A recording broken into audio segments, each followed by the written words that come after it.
Got it. Hi, I'm Christine Rose, and this is my friend Julie Ralston, and we are gathering to do a question and answer.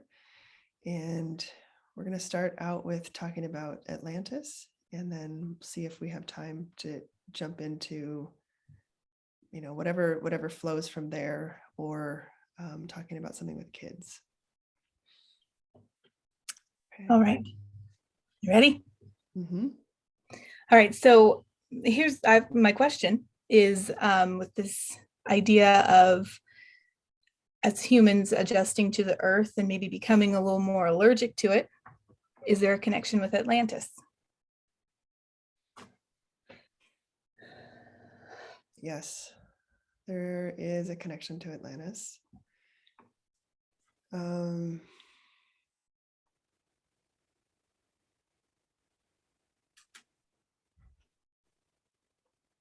So backing up just a little bit about Atlantis, that there was interference that came in during that epoch of humanity.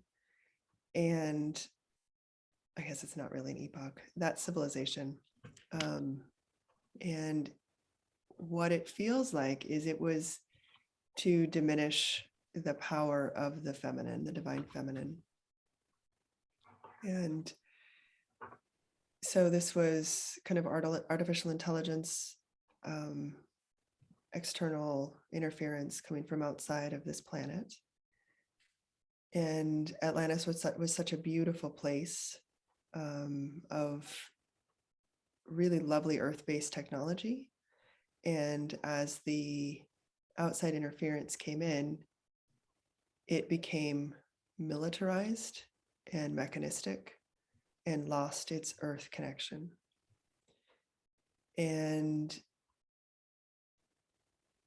there was a loss of the prominence of the connection to the earth and the goddess and the divine feminine, and all those things tied together. And as this energy came in, it caused a disruption on the timeline and showed a vulnerability within humans. And within this vulnerability was the start of allergies. There were more layers to it, but this is directing specifically at this question. The allergic response is an externally driven one, of sensitization. I say externally driven because it really does come from inside the body, but there's something that needs to come through about this energy coming in from Atlantis. The external energy coming into Atlantis that then joined in with the DNA and changed the epigenetics to a way that then made this sensitization possible. And I'm going to say something and then we'll explore it some more. So there was something about making people allergic to this planet and the earth and that which sustains us, in a way to draw people away from their true connection. There was a desire to make people afraid, make people sick, and make people less vital, with this way that the DNA was altered. And so it was a type of nanotechnology that was brought in to alter the DNA. And it has changed over time.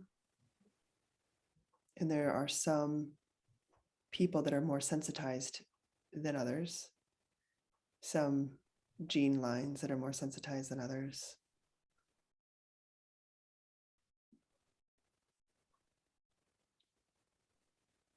as people have gotten further from the earth, then this has become even more of a problem. And we've seen it worsening over the years with the change in our food supply, the alteration of the DNA in our food supply, with jabs,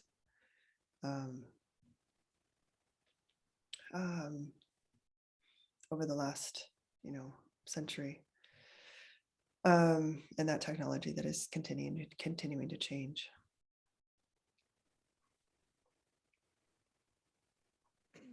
So really keeping us from connecting into our true selves.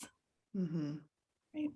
So then I guess my next question is, what can we do now to kind of ease this?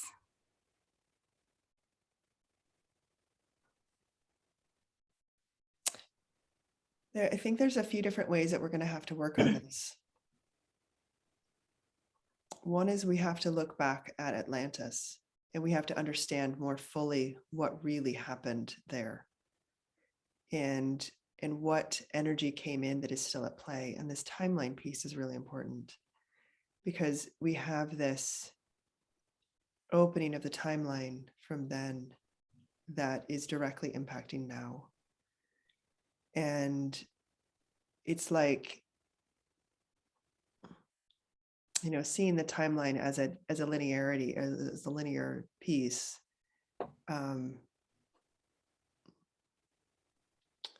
that it was traversing along, and then something happened where Atlantis ended, and then people left to go to Egypt. But that wasn't a continuation of the Atlantean timeline. That was like a abrupt shift of the timeline. And it's like the timeline ended in a portal. And that portal is connected to World War II, in the kind of early years of World War II. And it's still playing out. So it requires timeline work to deeply go in and bring back. I was going to bring back a place of healing, but I guess the question is whether that needs to come to completion, or whether there is something that needs to continue now in a place that's whole, as opposed to ending the way that it did. And so I think that's something for some further exploration. Yeah. So I get that there's that Gaia has a message for you to kind of give that has to do with this. That has to do with the timeline piece, or this all of the pieces that go along with this Atlantis related to Atlantis. Yeah. Okay. So connecting into Gaia, connecting into the center of the earth where her energy is strongest. I see her sitting in front of me, and I am kneeling in front of her. My head is bowed.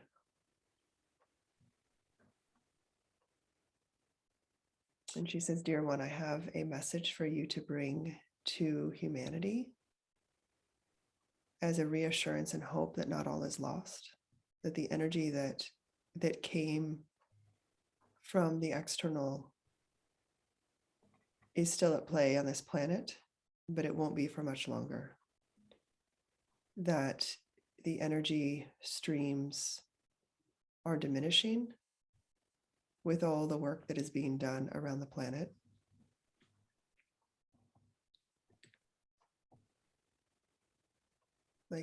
She's saying that in the next 18 months, that there is going to be a shift within the energy stream coming in.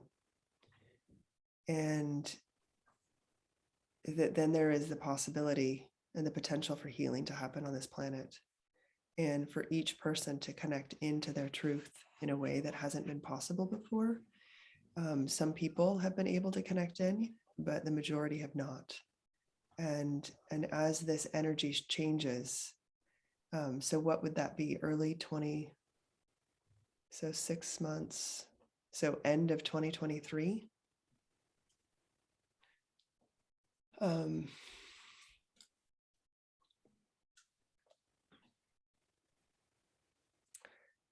I'd be curious to know what is forecasted for astrological, for the astrology around that time. So she's saying that this energy is shifting right now, and there is a lot of inner work that people are doing, and they're connecting back into their truth. But not everybody is able to access that because of this external interference. That it is a direct extension from Atlantis and from World War II. That is the timeline that we're on, and that we need to divert the timeline back into truth.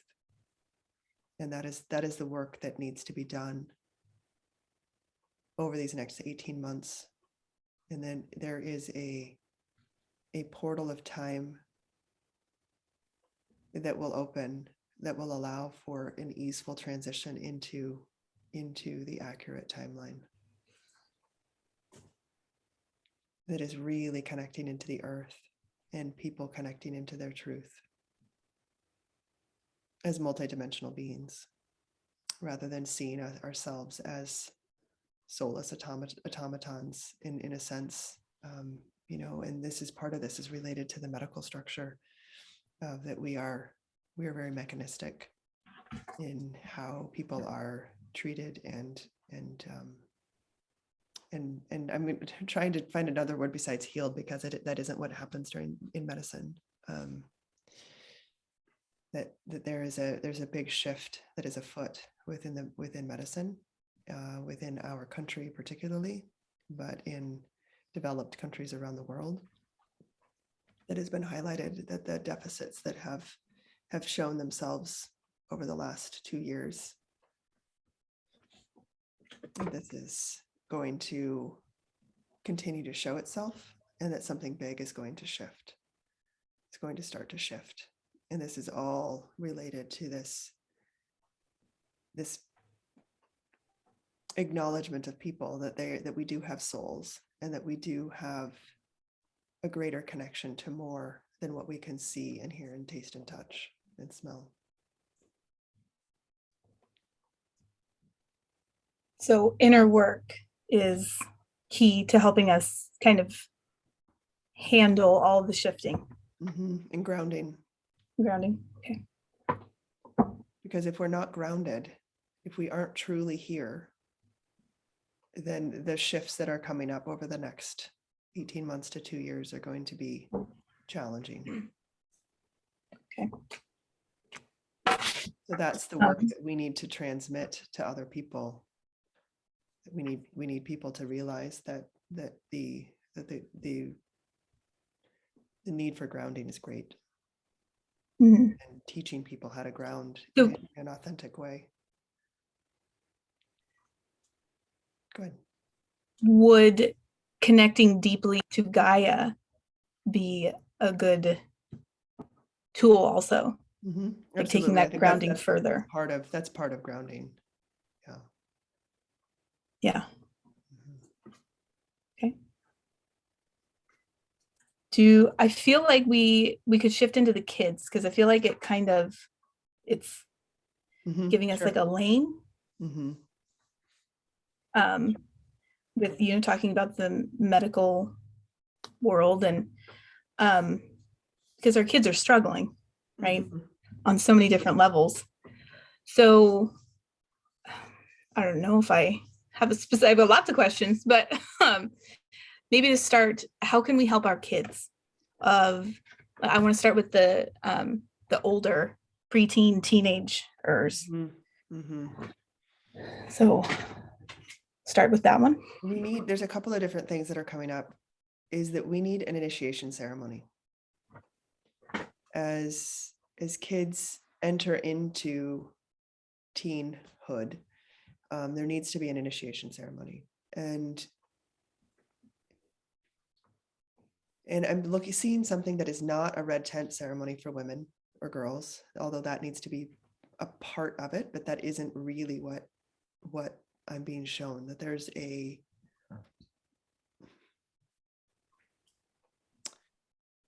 different kind of initiation that used to exist and needs to return.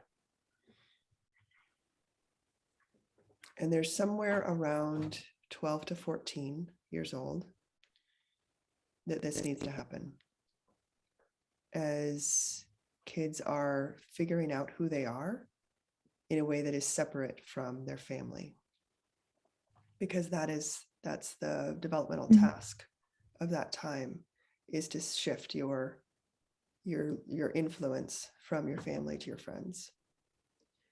And that isn't always a safe transition for kids to see to see friends as actually a place that we want to have them have influence from.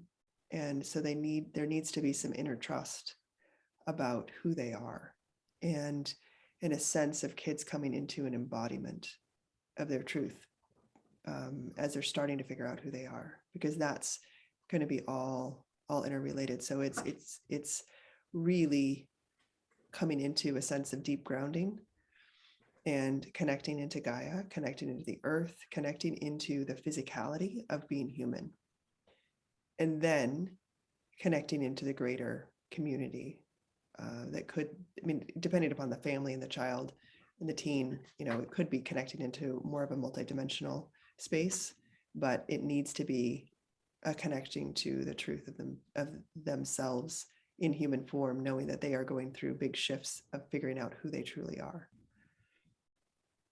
So this is some sort of ceremony that happens at a family level, but is like multiple families coming together. I'm seeing like families kind of in a circle. So families around the margin of the circle, with the teens on the inside.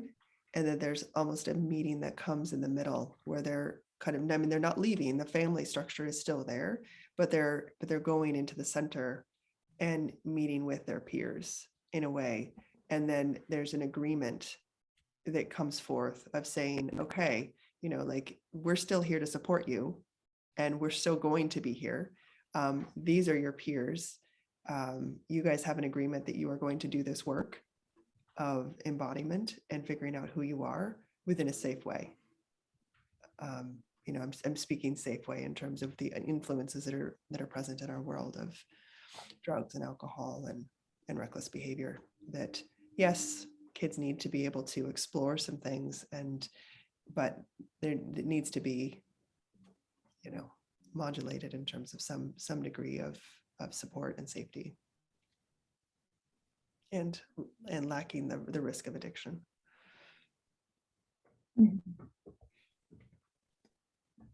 Okay.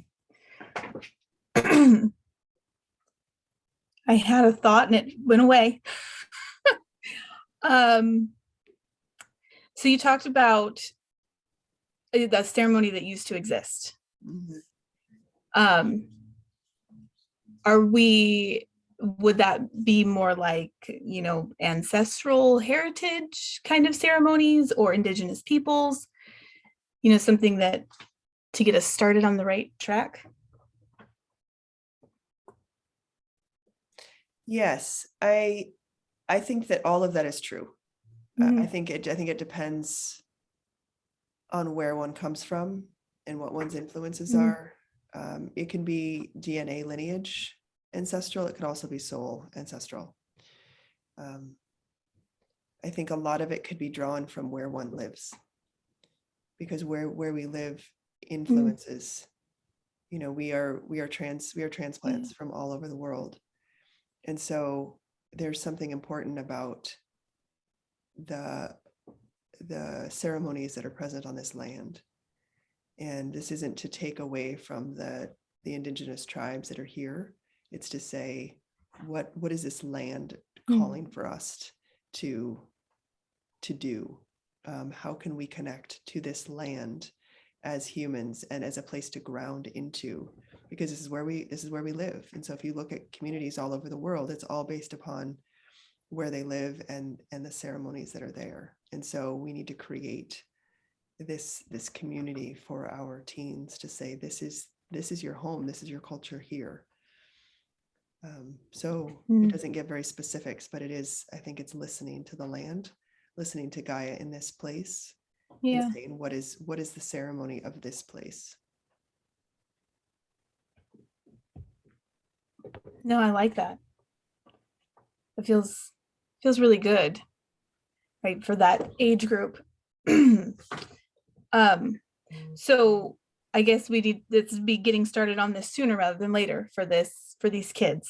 Yeah, because right? what we've seen is that they're struggling so much. As I have, I think we've all thought, and I've thought, that it was really COVID that was a problem. And as I've said, I think that COVID just pulled off the Band-Aid, and it is showing us something deeper, that there's something else that we are missing. There's something that we are aching for, and the kids are noticing it, and they're feeling it in their own bodies. And so we have to, for their sanity and for the good of humanity, we have to support them, and we have to figure something out now.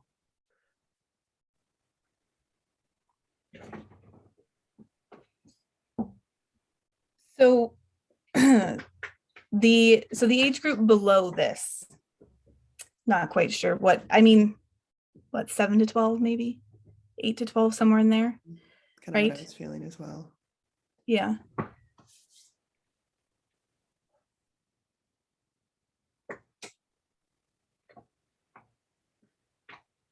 We need to help them to remember their magic.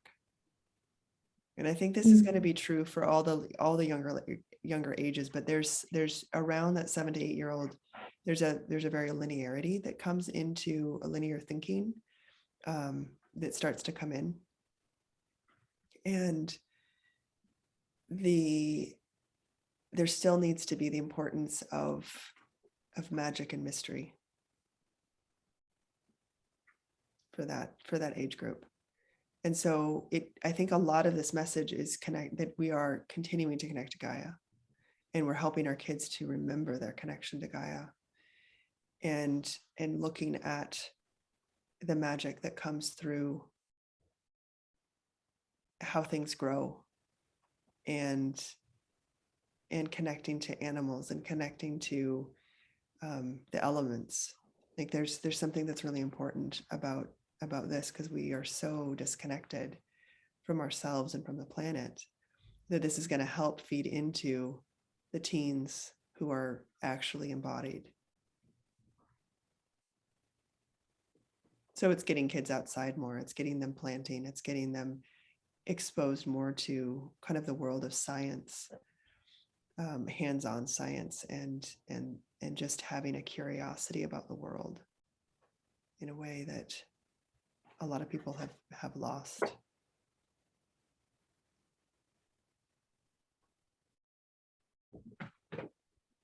So before we started recording, we were talking about animals, right? We've got animals playing outside around us, lots of different varieties. So is that, I feel like that may have been part of what we're talking about now. I feel like incorporating as that, well. right? Yeah, absolutely. And so we need to learn about our world. We need to learn about those beings that coexist with us, as opposed to the belief of our domination over, that it needs to be that we are co-creating, that our world is a community, as opposed to a autocracy, with humans at the top, that we need to see ourselves as part of a community. And I think connecting in with animals is an important way for us to honor and see ourselves as a earth community. So leading in, so in the farming type community, like those of us that raise our own stuff, they talk about how quickly we lost that connection, right? That because our great grandparents, that depending on how old you are, that's what they did, right? They knew where their food came from. They raised their own meat for consumption, whether it was, chicken, cat, whatever it is, eggs, milk, same thing. And that we lost it like that. And so I feel that we've got all these things on the table, right? We've all the, like we mentioned earlier, with the allergies, and then we've got kids and being so sensitive. So on an energetic level, I guess healing level, there are some moral dilemmas, I guess, with raising your own meat that I find myself kind of struggling with, that I know a lot of people do. But it's so important for us to know where everything is coming from, if you choose to eat meat, if you don't. But I guess, how do we get the word out, right? That my internet connection keeps telling me it's unstable. So what am I trying to say? What's the question? How do we reconnect that? I mean, because like you say, it's lost. Like we've lost the magic. We've lost how to care for ourselves, right? On that level. I think our world is actually showing it to us right now. Reading a headline today about the unstable food supply. I feel like this is the same with medicine. I think we are going to have a really interesting couple of years. And I think we're already seeing it where we are, of people connecting into local farms in a way, of, even if everybody isn't raising exactly everything that they need here. I mean, and of course we're not living solely on what's available here. I mean, we're definitely getting things from other places, but getting fruits and vegetables, getting local eggs and meat and dairy. That there's more of a resurgence of people doing that. And there's a security to having it here. I mean, I realize that there's, depending upon how people raise things, there is I guess a supply chain issue with fertilizers, and it's like there's still going to be issues potentially at a local level. However, the more you can connect into at a community level and getting food locally, this supply chain issue is going to be less of a problem. But I think, going back to taking one step back from there, it's going to be an interesting couple of years. And I think that we are going to see a lot of chaos and a lot of fear at what is happening. And I think there's going to be, just like with the formula shortage that is happening right now, people are talking about relactating and saying, oh, like, this isn't an option anymore. Well, I mean, it is, but like there it's less of an option because we don't have the supply. And so if things don't exist, then we have to find another way to meet our needs. And so I think the world, amidst this challenge, is going to open up, it's going to create an opportunity for us to step into. And I think it's going to happen naturally. I think the only way it's going to happen is, one, if somebody makes a conscious decision about it, that this is something that this is the way I'm going to live my life. This is how I'm going to connect to the earth and raise my family. So that is a conscious decision. For a lot of other people, it's going to be a necessity. And so I think I think it's going to happen over time. Things are going to become decentralized. On some level, out of necessity. Okay.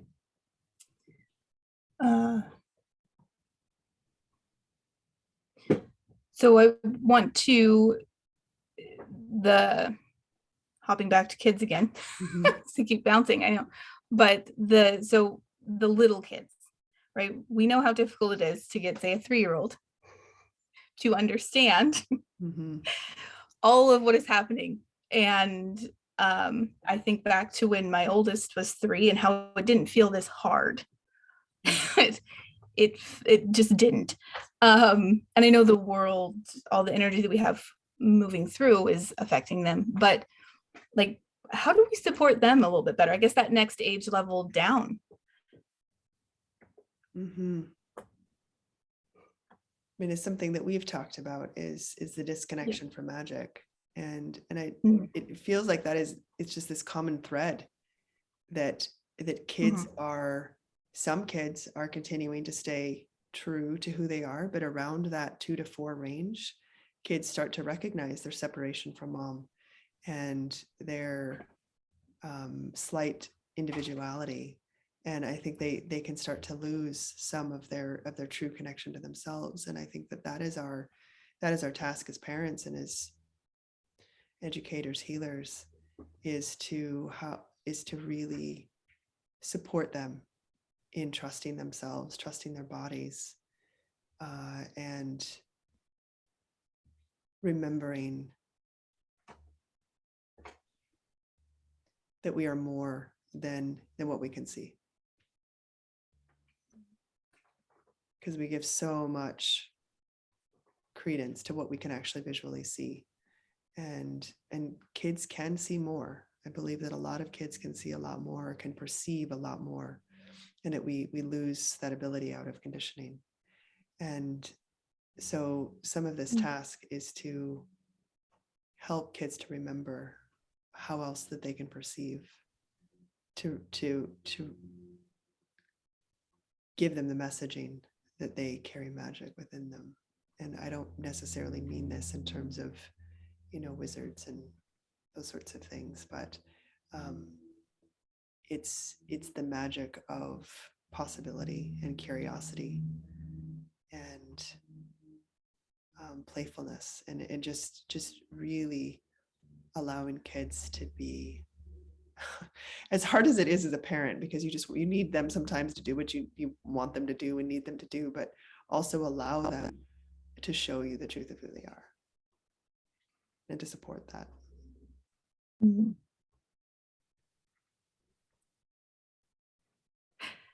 I feel like rest has something to do with this. And we had that last Zoom call and it was a topic, right? Yeah, right. So, I mean, rest and allowing them to kind of show us without trying to control. I think that it's holding space. I think that's a lot of what we need to do, as opposed to the busyness.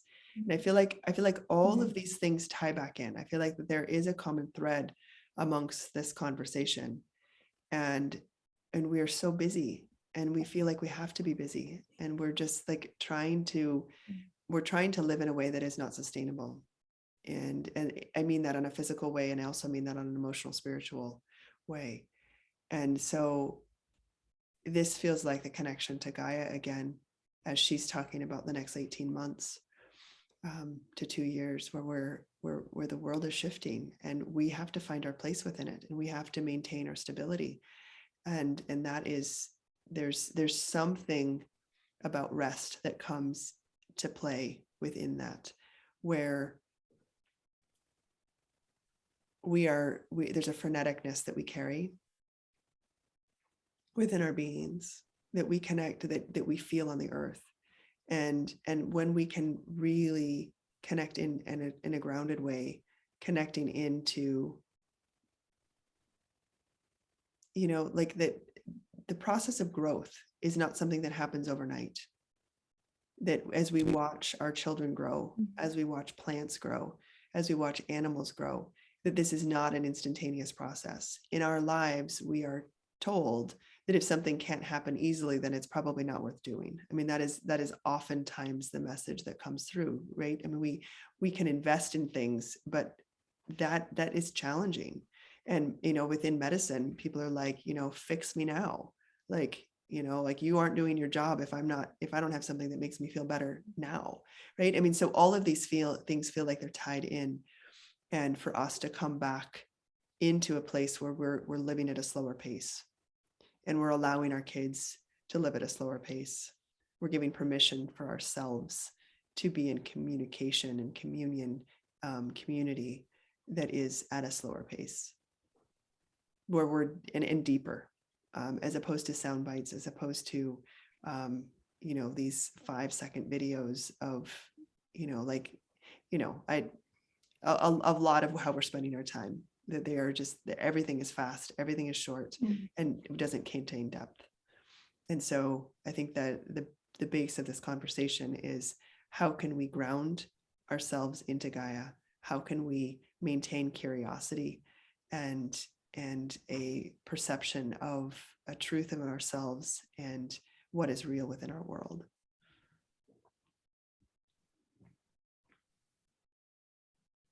Yeah. Okay. So some reprogramming and reconditioning. Yeah, I think so.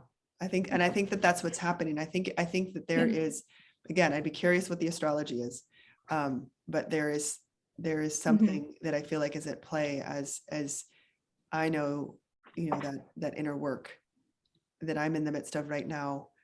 I know that others are in the midst of right now. That is, we're feeling it on an individual level, but it's coming through from the bigger picture.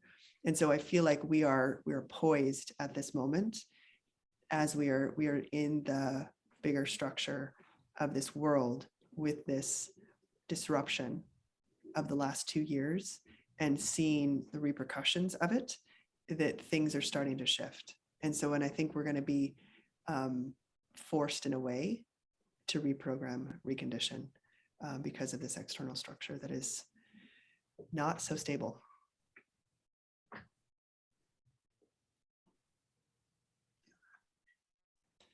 All right. I think we may. My internet connection is unstable. Well, your connection is unstable. I'm like listening and then you freeze. Oh my gosh. Okay. I think, are we complete? Yeah. Yeah, Okay. I think so. Bye, everyone. Thanks for listening.